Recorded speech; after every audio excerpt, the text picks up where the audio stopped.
The future of health and business are more important today than they were 25 years ago. Going forward, it's going to be far more significant.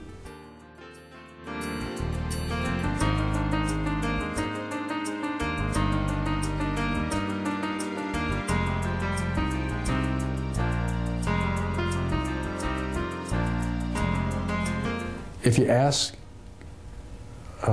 employees in any organization what their most important benefit is today, or what's most important to them in going to work for a company, probably at the top of the list is the health care benefits, the wellness program. By 2012, based on our current trend, we'd be paying $30 million a year for medical.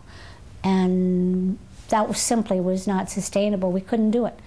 We wouldn't be able to be in business. If you really want to know what the breakdown of the cost is for wellness versus dealing with the benefits in a healthcare program, probably I'd say that we spend a lot more money on the wellness side than the average company does.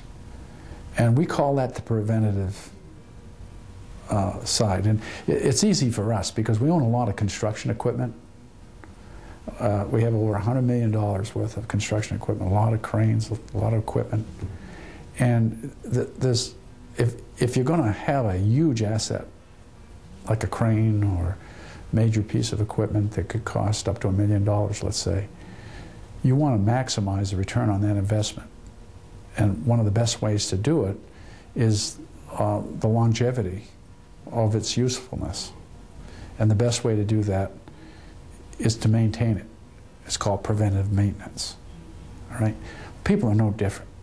So we put a lot of time and energy and effort up front. It starts with the educational process.